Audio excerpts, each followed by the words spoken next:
Hello बच्चों, यदि आप क्लास 12th के स्टूडेंट हैं और बोर्ड एग्जाम 2025 देने वाले हैं, जैसा कि आप सभी का पेपर 24 फरवरी को हिंदी का पेपर है, तो आप सभी को कौन सा निबंध तैयार करना है। तो निबंध कौन सा तैयार करें कि आपके बोर्ड एग्जाम में ये आ जाए। तो हम आपको इस वीडियो में 3 ऐसे निबंध को बताएंगे जो आप सभी के बोर्ड एग्जाम में 100% है। इसमें से आपका एक न एक जरूर पूछेगा, तो इसको तैयार करके जाइएगा।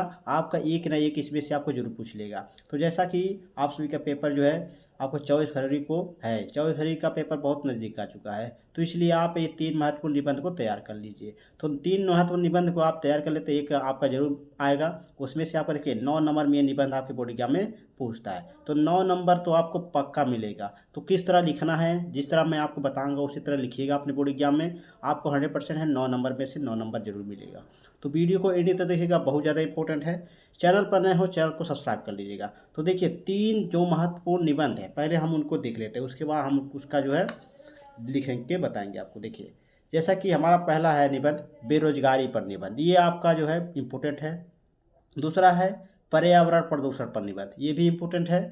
जनसंख्या वृद्धि पर निबंध, ये भी आपका इम्पोर्टेंट है। ये 3 महत्वपूर्ण जो निबंध है आपके बोर्ड एग्जाम में 100% है, इसी में से 101 ना एक जरूर पूछेगा, तो ये फिक्स है। तो इसको आप जरूर तैयार कर लीजिएगा। चलिए हम पहले देख लेते हैं बेरोजगारी पर निबंध, फिर पर्यावरण प्रदूषण पर निबंध, फिर जनसंख्या वृद्धि पर निबंध। तो इन तीनों को हम इस वीडियो में देखेंगे। तो पहले बेरोजगारी पर निबंध, इसको देखते हैं। चलिए देखते हैं।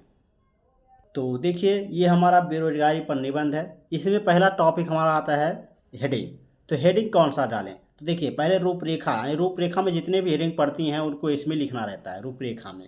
तो रूपरेखा हेडिंग डालेंगे और उसके में जितने हेडिंग डालेंगे आप, वह जो है आपको यहाँ पर लिखना है। तो पहला मेन पॉइंट है प्रस्तावना, ये आपका पढ़ना चाहिए। प्रस्तावना हेडिंग डालेंगे, उसके बाद दूसरा आपका जो है बेरोजगारी पर लिखे, तो बेरोजगारी का अर्थ होता है, क्या अर्थ है, और अर्थ या फिर परिचय होता है, इसे आप समझिए। ज़्यादातर अर्थ ही लिखा जाता है। तीसरा है बेरोजगारी एक अभिशाप, क्या बेरोजगारी एक अभिशाप, ये हेडिंग डालेंगे। चौथा बेरोजगारी की समस्या का समाधान, ये लिखेंगे। पांचवा आपका उपसंहार। इसमें देखिए रूपरेखा में आपका जो है मेन पॉइंट जो आपका जो हेडिंग होता है वो प्रस्तावना होता है और उपसंहार, ये आपका मेन पॉइंट है। यानी कि आपका शुरू वाला और लास्ट वाला ये आपका जरूर पढ़ना चाहिए। ये नहीं पढ़ा तो आपका देखिए आपको गलत हो जाएगा, कुछ ना कुछ नंबर कटिएगा जरूर, ये नहीं डालें तो। आपको प्रस्तावना और उपसंहार ये 2 हेडिंग आपको पढ़ना चाहिए। बीच में आपका इस टॉपिक के रिलेटेड आपका कोई भी आपका जो है हेडिंग हो सकता है, लेकिन आपका शुरू और लास्ट वाला ये आपका होना चाहिए। तो चलिए अब पहला नंबर हमारा प्रस्तावना है, प्रस्तावना को देखते हैं। तो प्रस्तावना हेडिंग डालेंगे, उसको लिखेंगे बेरोजगारी की समस्या हमारे देश की एक प्रमुख समस्या, क्या जो बेरोजगारी की समस्या है हमारे देश की एक प्रमुख समस्या है। उसके बाद लिखेंगे आजकल पढ़े लिखे युवक भी बेरोजगारी के कारण परेशान है, क्या जो पढ़े लिखे युवक हैं आजकल वह भी बेरोजगारी के कारण बहुत ही ज़्यादा परेशान है। उसके आगे लिखेंगे लोगों ने अपने परंपरागत जातीय व्यवसाय छोड़ दिए हैं, क्या लोगों ने क्या किया, अपने जो परंपरा जातीय व्यवसाय है उसे भी छोड़ दिया। उसके बाद लिखेंगे सभी नौकरी की तलाश में हैं, सभी लोग क्या है नौकरी की तलाश में हैं। ऐसी स्थिति में कितने लोगों को नौकरियां प्राप्त हो सकती है, यानी जनसंख्या ज़्यादा है तो इसमें जो है जो आबादी है ज़्यादा है, यानी कि जो नौकरियां पाने के जो युवक हैं वो ज़्यादा उनकी संख्या है। तो इतने में जो है उन लोगों की नौकरियां कितनी प्राप्त हो सकती हैं, यही कह रहा है। उसके आगे लिखेंगे जबकि इनके स्थान जनसंख्या की दृष्टि से सीमित हैं, क्या ये कहना ना जनसंख्या इनकी ज़्यादा है इसलिए इनकी दृष्टि से जो है स्थान यानी कि जो पद हैं वह जो है कम है, तो इसलिए इनमें जो है नौकरियां किस किस को प्राप्त हो सकती हैं। तो यही आपको प्रस्तावना में लिखना है इतना। उसके बाद आगे लिखेंगे जो हमारा अगला हेडिंग है, अगला हेडिंग है हमारा देखिए बेरोजगारी का अर्थ। तो बेरोजगारी का अर्थ हेडिंग लिखेंगे, उसके बाद डालेंगे हेडिंग, उसके बाद लिखेंगे क्या लिखेंगे बेरोजगारी एक ऐसी स्थिति को कहते हैं, क्या जो बेरोजगारी है एक ऐसी स्थिति को कहते हैं जब कोई योग्य, क्या जब कोई योग्य तथा काम करने के लिए इच्छुक व्यक्ति को रोजगार नहीं मिलता है, क्या जब कोई योग्य हो और उसे जो है अपने काम के अनुसार कोई काम नहीं मिलता है, तो है इसी को हम क्या कहते हैं बेरोजगारी कहते हैं। अतः यहाँ पर आगे देख लेते क्या लिखा है, यहाँ तक कि निश्चित मजदूरी पर भी कार्य नहीं मिलना बेरोजगारी कहलाता है, क्या यहाँ पर जो निश्चित मजदूरी है उसके कार्य करने पर ना मिलना, कार्य न मिलना बेरोजगारी कहलाता है। ये आपका बेरोजगारी का अर्थ मिलता है लिखना है। बहुत ही आसान शब्द मैंने बताया इसे, इसको आप बहुत ही सरल तरीका है ये लिखने का, तो इसको लिख लीजिएगा बहुत ही आसान तरीके से।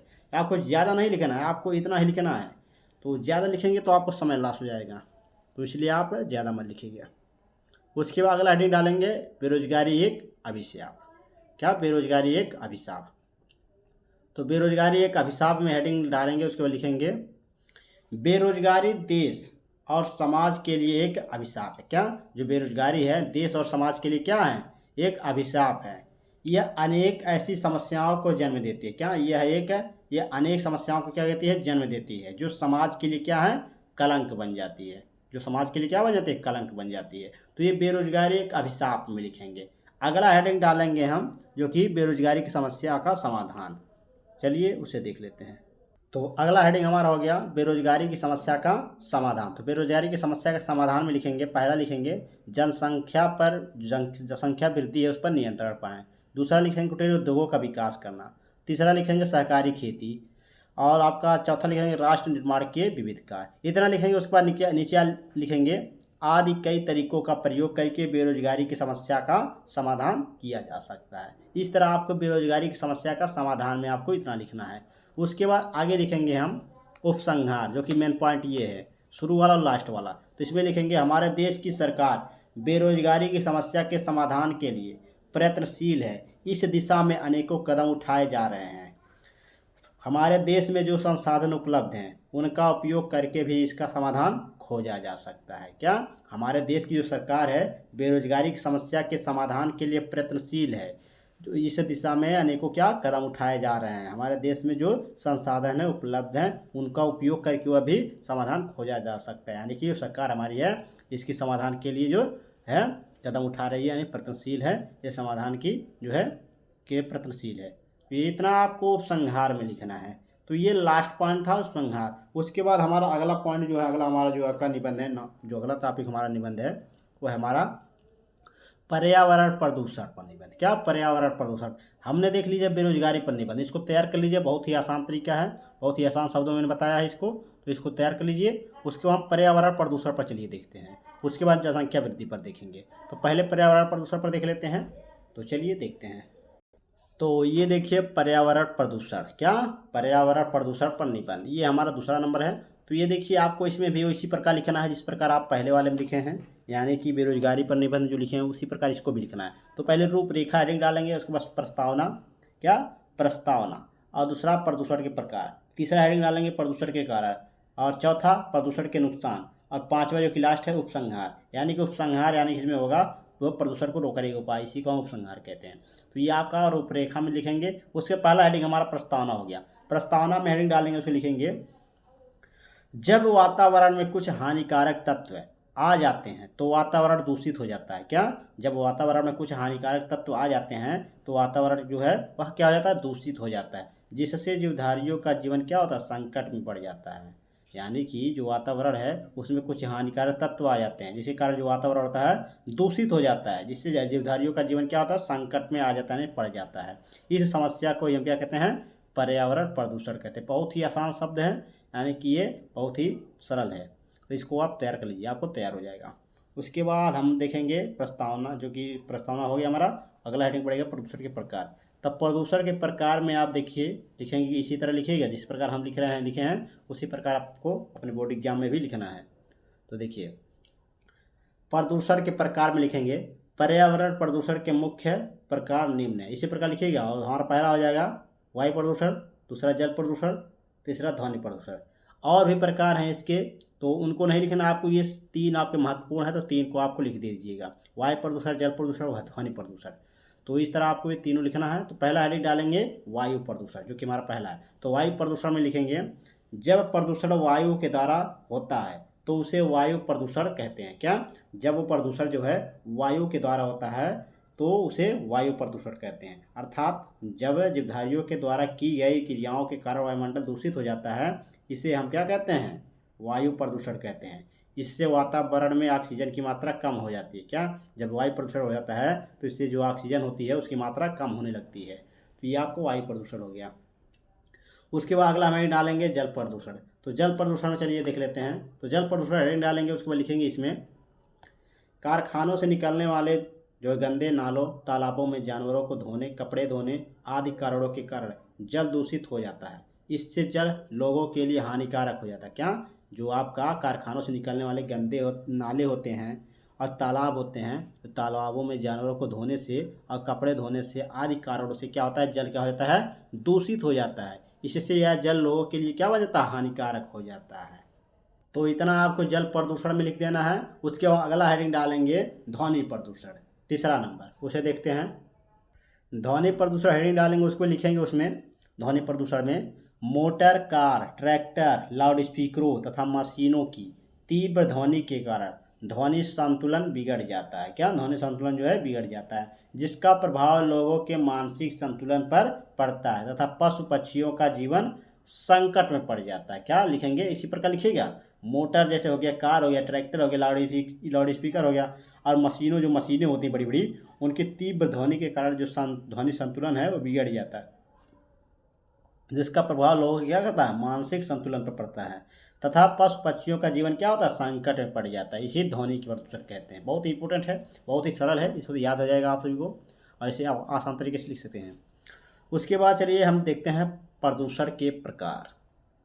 तो प्रदूषण के प्रकार में लिखेंगे, बहुत ही आसान तरीके से बताएंगे हम। देखिए, प्रदूषण के प्रकार में लिखेंगे पर्यावरण प्रदूषण के कई कारण हैं। क्या, प्रकार में सॉरी कारण है, पर्यावरण प्रदूषण के कारण हैं। तो प्रकार तो हो गया, मैंने आपको बताया 3 प्रकार हैं, जो कि वायु प्रदूषण, जल प्रदूषण और ध्वनि प्रदूषण।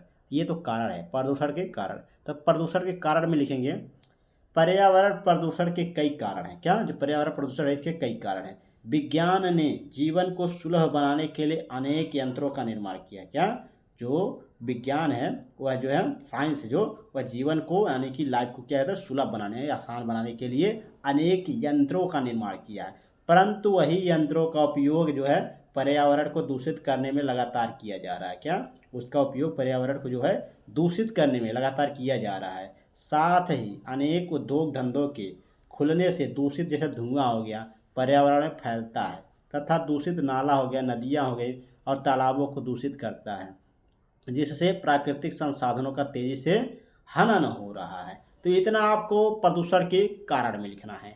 उसके बाद हम लिखेंगे प्रदूषण के नुकसान। क्या, प्रदूषण के नुकसान। तो प्रदूषण के नुकसान में लिखेंगे प्रदूषण हमारे जीवन को विविध तरीकों से प्रभावित करता है। क्या, जो प्रदूषण है हमारे जीवन को विविध तरीकों से प्रभावित करता है। वायु प्रदूषण से लोगों को सांस संबंधी बीमारी हो जाती है। क्या, वायु प्रदूषण जो है उससे लोगों को सांस संबंधित बीमारी हो जाती है। और ध्वनि प्रदूषण से लोग जो है मानसिक तौर पर कमज़ोर हो जाते हैं। आगे लिखिए, जीवधारियों का जीवन मुश्किल हो जाता है। जो जीवधारी होते हैं उनका जीवन जो है मुश्किल में पड़ जाता है। जल प्रदूषण से लोगों के पेट में अनेक बीमारियां उत्पन्न हो जाती हैं। अतः विभिन्न प्रकार का प्रदूषण जो है विभिन्न तरीके से लोगों को प्रभावित करता है। तो इतना आपको लिखना है प्रदूषण के नुकसान। अगला हेडिंग डालेंगे हम, देखिए चलिए उसे देख लेते हैं। अगला हेडिंग हमारा पड़ेगा जो कि लास्ट वाला हेडिंग है, उपसंहार। तो उपसंहार में लिखेंगे इस समस्या को कम करने के लिए हम सबको अधिक से अधिक वृक्षारोपण करना चाहिए। क्या, इस समस्या को कम करने के लिए सबको क्या करना चाहिए, अधिक से अधिक वृक्षारोपण करना चाहिए, जिससे वायु प्रदूषण कम होगा। जल प्रदूषण को रोकने के लिए हमें कारखानों, घरों, दूषित नाला, नदियों, तालाबों में नहीं मिलाना चाहिए। क्या, जो जल प्रदूषण है उसे रोकने के लिए हमें क्या करना चाहिए, कारखानों से जो घरों का दूषित नाला है नदियों तालाबों में नहीं मिलाना चाहिए। साथ ही जो मृत जीव होते हैं अथवा उनकी जो शव होते हैं उनको प्रवाहित नहीं करना चाहिए, जो आपके नदियाँ हैं उसमें नहीं प्रवाहित करना चाहिए। और देखिए, ध्वनि प्रदूषण को रोकने के लिए, क्या, ध्वनि प्रदूषण को रोकने के लिए हमें साउंड जैसे हो गया, लाउड स्पीकर हो गई आदि का कम उपयोग करना चाहिए, ज़्यादा नहीं कम उपयोग करना चाहिए। अतः इस समस्या को खत्म करने के लिए हम सबको सामूहिक प्रयत्न करना चाहिए, यानी हम सबको मिलकर इसका जो है समाधान खोजना चाहिए, इनको इसमें सामूहिक प्रयत्न करना चाहिए। तो ये आपका उपसंहार हो गया, ये कि लास्ट पॉइंट था। ये हो गया हमारा जो कि पर्यावरण प्रदूषण पर निबंध कंप्लीट। तो ये पर्यावरण प्रदूषण पर जो है निबंध को आप सभी लिख दीजिएगा। उसके बाद तीसरा पॉइंट हमारा है जो कि तीसरा नंबर आपका निबंध है जनसंख्या वृद्धि पर निबंध। क्या, जनसंख्या वृद्धि पर, जो मोस्ट इंपोर्टेंट है। तो ये तीनों आपके मोस्ट इंपोर्टेंट है। पहला मैंने बताया बेरोजगारी पर निबंध, दूसरा मैंने पर्यावरण प्रदूषण पर निबंध, अब तीसरा देखेंगे हम जो कि लास्ट है जनसंख्या वृद्धि पर निबंध। तो ये चलिए देख लेते हैं जनसंख्या वृद्धि पर निबंध को। तो जनसंख्या वृद्धि पर देख लीजिए, पहला हेडिंग पड़ेगी हमारी रूपरेखा। क्या, रूपरेखा। तो रूपरेखा में लिखेंगे पहला, देखिए वही हेडिंग पड़ेगा उसी प्रकार। तो देखिए, पहला प्रस्तावना हो गया, फिर जनसंख्या वृद्धि का अर्थ हो गया, फिर हो गया जनसंख्या वृद्धि के कारण हो गई, उसके जनसंख्या वृद्धि के दुष्प्रभाव, फिर जनसंख्या वृद्धि रोकने के उपाय, और छठा हमारा उपसंहार। तो ये हेडिंग पढ़ेंगे आप फिर रूपरेखा में। उसके पहला हेडिंग डालेंगे हम प्रस्तावना। प्रस्तावना में लिखेंगे हम, जो कि लिखेंगे इस प्रकार, भारत एक विकासशील देश है। क्या, जो भारत है एक विकासशील देश है, यानी विकास पर है, और यहाँ तक कि यहाँ की जनसंख्या बहुत ही तेज़ी से विकास कर रही है। क्या, यहाँ की जो जनसंख्या है बहुत तेज़ी से विकास कर रही है। जनसंख्या वृद्धि के मामले में भारत का विश्व में दूसरा स्थान है। क्या, यानी जनसंख्या वृद्धि के मामले में जो भारत है विश्व का दूसरा स्थान है।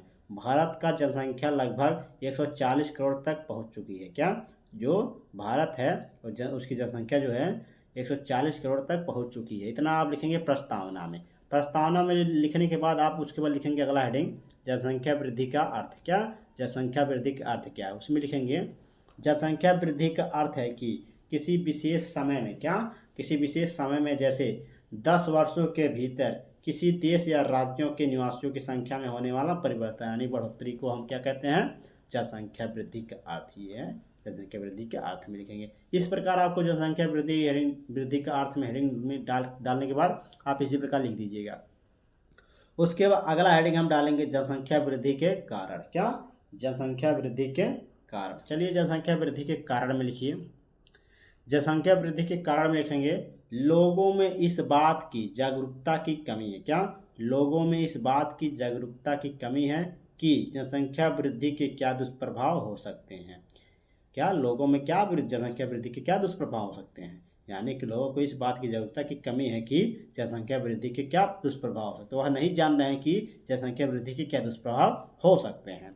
भारत की जो साक्षरता दर है 74% है। इस वजह से अशिक्षित नागरिकों को जनसंख्या वृद्धि के दुष्प्रभाव का अनुमान नहीं है। क्या, यानी कि जो भारत की साक्षरता दर है 74% है, इसी वजह से क्या अशिक्षित नागरिकों को क्या होता है, जनसंख्या वृद्धि के दुष्प्रभाव का अनुमान नहीं है, मालूम नहीं है।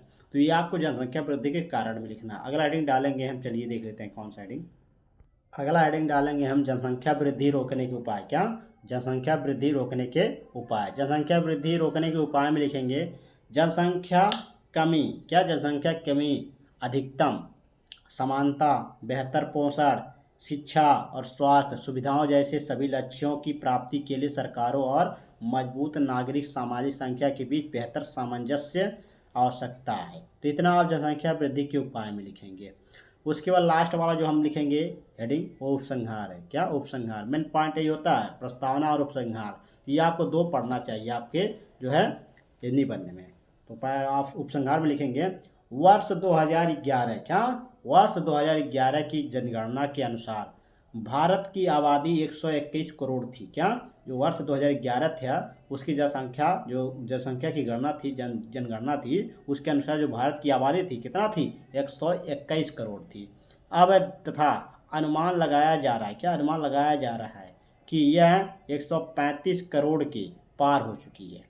अब आप देख सकते हैं जो 14 करोड़ यानी कि 14 करोड़ आपके बढ़ चुके हैं 2025 जो कि था, यानी कि 14 वर्षों में क्या है, कितना, 14 करोड़ बढ़ चुका है।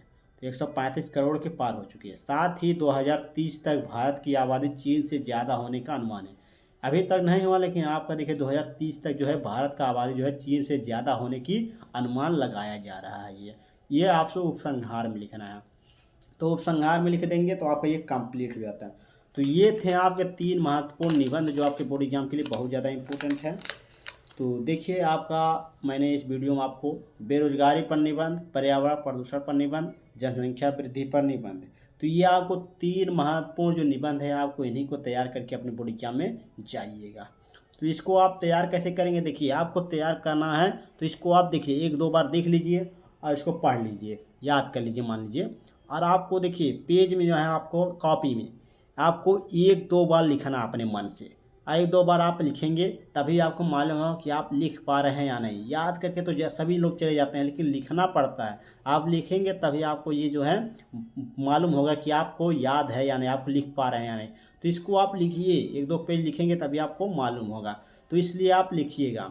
तो ये थे आपके 3 महत्वपूर्ण निबंध, इनको तैयार कर लीजिएगा और 24 फरवरी को जाइएगा, आप इसको लिखिएगा। तो कैसा लगा वीडियो कमेंट बॉक्स में जरूर बताइएगा। चैनल पर नए हो चैनल को सब्सक्राइब कर लीजिएगा और नोटिफिकेशन ऑन कर लीजिएगा, और आप जो है टेलीग्राम चैनल पर ज्वाइन हो जाइए, वहाँ पर सभी विषयों की जो कि PDF प्रोवाइड होती है। तो जाइए टेलीग्राम चैनल पर ज्वाइन होइए। तो चलिए मिलते हैं आपसे नेक्स्ट वीडियो में इसी तरह के वीडियो के साथ।